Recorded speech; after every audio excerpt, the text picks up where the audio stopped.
Hi everybody. So I wanted to do a sort of thorough grounding in the cadence in historical Western European music, because this is an important thing to get into if you want to improvise, Baroque style or classical style music, or even romantic.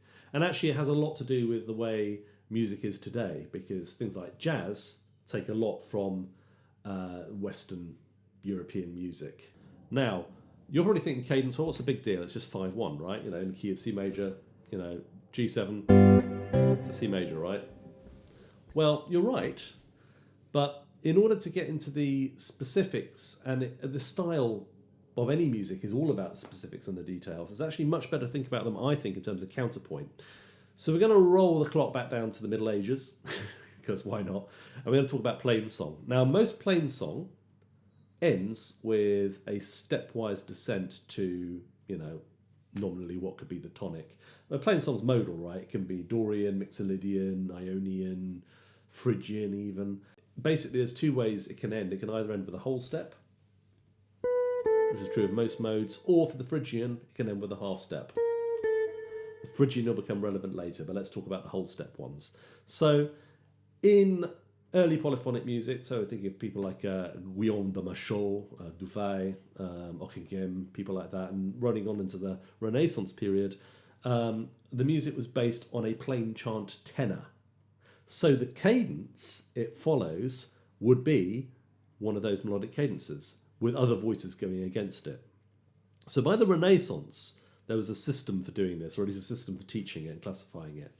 And we're going to talk about really soprano, alto, tenor, bass. But that's a little tiny bit of a misnomer, because we're actually going to be able to move these voices up into different voices. So you can talk about sopran or cantizans. You can talk about altizans, tenorizans, and bassizans, right? So these are all specific types of melodic skeletons or archetypes that you would use as a basis of a cadence, right? Because counterpoint is not about, just grinding through strict species counterpoint like, the Fuchs examples. It's actually about knowing the language and knowing the norms. And if we're in the key of C, we'll have a descent from, say, D to C, like that, right? Lovely. So we'll put another voice against it. We're going to call this voice the Cantizans, or the soprano in more modern terms. And this one is going to go the other way. To the same note, it's going to go up a step. So this one goes down a step to C, this one goes up a step to C. You put them together, we get this. Okay?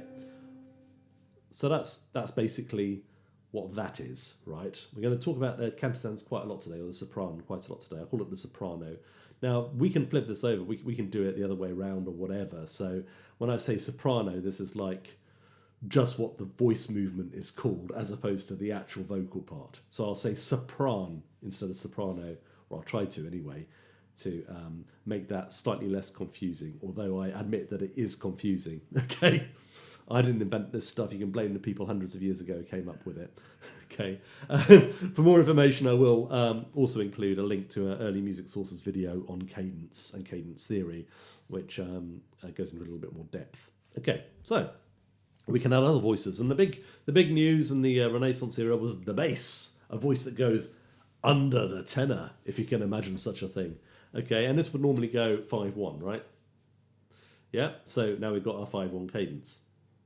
Okay, so if I put the sopran up top there, in the key of C, it'll be on a B, the tenor on its D, and the bass on its G. I can move that and we can resolve to a C octave, 2 octaves, should I say. Very nicely, right? And then finally, if you want a fuller chord, you can add in an alto voice as well. This alto voice can go to the third, but you can do so from walk down from the G there, and then eventually resolve to the E. And this works in minor key as well, so if I go to A minor, we're going to ignore the other modes for the minute. I'll talk about Phrygian a little bit later on, because it's quite interesting. So we're going to do this in A minor now, same thing. And the only difference is the alto voice goes to the flat 3 instead of to the normal 3, the major third, as clever people call it. in the C major example. And of course, you can actually go to the major third and the minor key as well, in the manner of what is called a tierce de Picardy. You know, you hear that a lot in Bach and everything else, right? Beautiful. Okay, so we have our voices. They can be inverted, as I said, so we can put different voices in different voices. So the tenor, for instance, can go in the bass, and we can go like one step down, and the other voices can slot in there. I'll just do it in, 3 voices maybe to start off with. So tenor, that can be the soprano voice, now in the middle voice, confusingly, and then the alto on the top voice, confusingly. We could invert it like this, sorry. Yeah. Okay, so then that was tenor, alto, soprano. Like that, for instance, okay? 4 voices that I do like this. Okay? That's called a tenor cadence then, because it's got the tenor in the bass, right? If I put the soprano in the bass, we get a sopran cadence.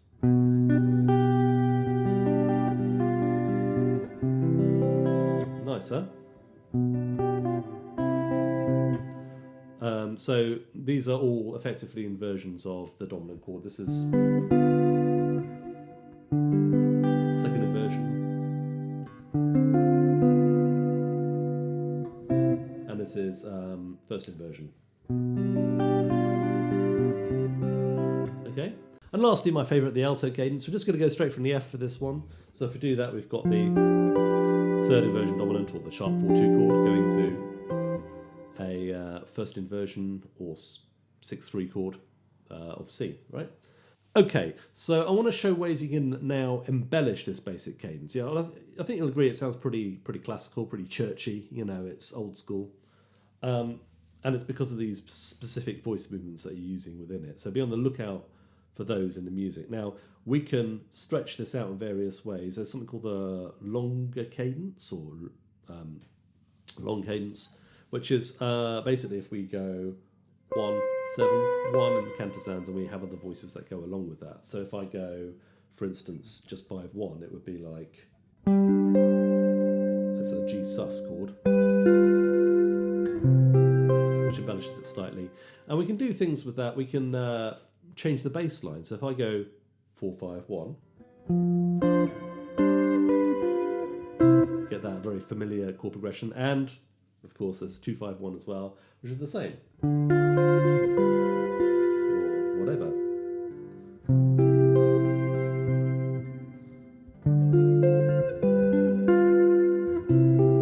Right, 2-5-1. Another nice thing we can do is we can actually stretch out that 1. Just go to 7 at the end, which sounds really nice. And then if we put a moving bass line underneath that, so for instance 3, 4, 5, 1, we get this. You can even make a chromatic one, which is a little bit more 18th century. Very nice. Okay, moving on from there, we can do double cadence. So we go 7-1, 7-1. And there's all kinds of bass lines we do over that. Let's start with just the 4.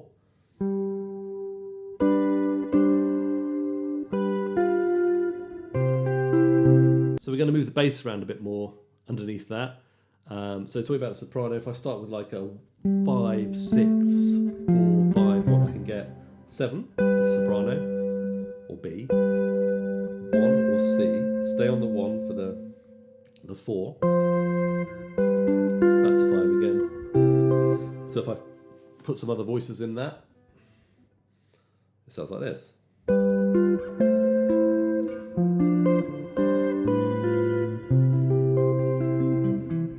Okay, we could even, raise that 4th up by a half step, which sounds interesting. It sounds kind of 18th century. Let's give that a go. So. And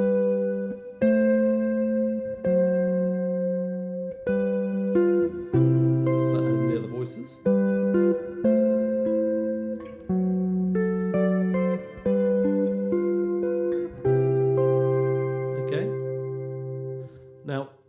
there's loads of different things you can do with that. So there's some nice examples in another early music sources video I'll link to.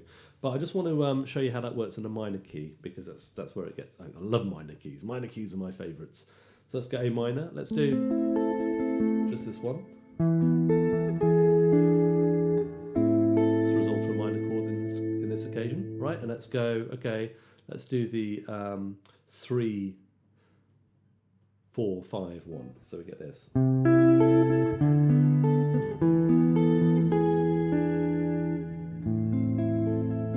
Okay, very nice. Now you can do something where you can actually do a double cadence on the 3, 4, 5, and this is known as the French chord, although it became popular with other composers later.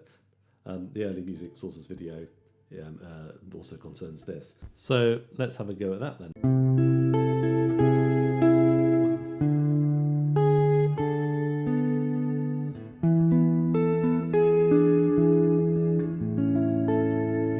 So, I mean, I'm just experimenting with how I resolve the voices against each other, really. And you can write all of these things down as various chords. You know, this is a C major 7 sharp 5, for instance. But you won't expect to see one of those today.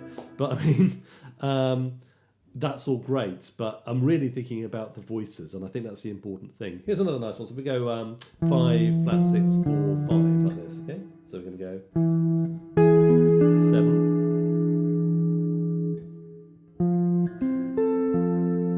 To 1, 1.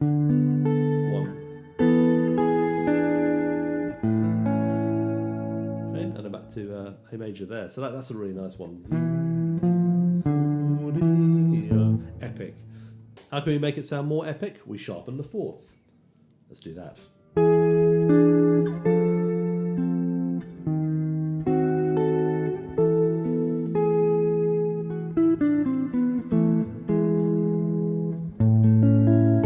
Yeah, very nice. Great. Okay, so the last thing I want to talk about today is the Phrygian cadence. So this is interesting because it's structurally quite important.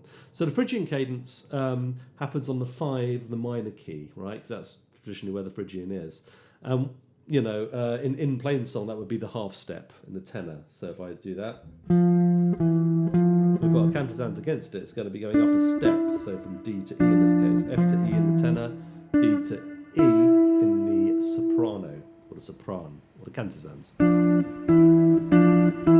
Okay, now if I add in the alto as well, which will be, in this case, we'll be going to the major third on the E chord, so the G sharp, because we're going to actually set that up as you know, a major chord for reasons. So it's not really a Phrygian cadence in the sense of the Phrygian mode. It's actually kind of a Phrygian dominant cadence. That makes any sense for most, you know, modern musicians to call it that. But so we're going to take this, and this is something that's very common in the Renaissance era.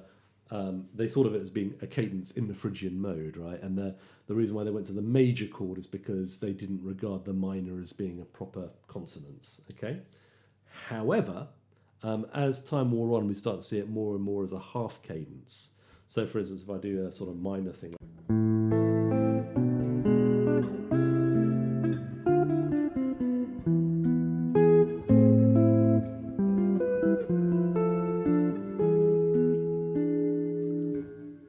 Back to A, right? So that's kind of the structural function of it as time wears on. And if you look at sort of binary form pieces like the Weiss suite I was looking at recently, Sylvius Leopold Weiss, you know, that's the way it will set up the next repeat, either of the A section or the B section. But I'm not going to talk about binary form today because that's way above our pay grade. But if you know what I'm talking about, that's also a thing that happens.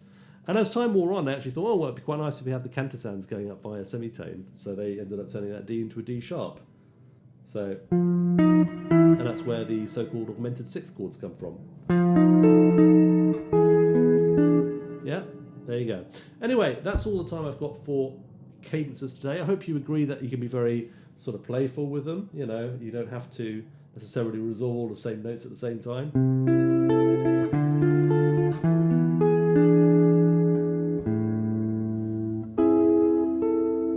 You know, you can actually improvise quite a lot on them. and I would definitely encourage you to do so before moving on. Anyway, hope you found it useful. Thanks for watching. See you in the next one.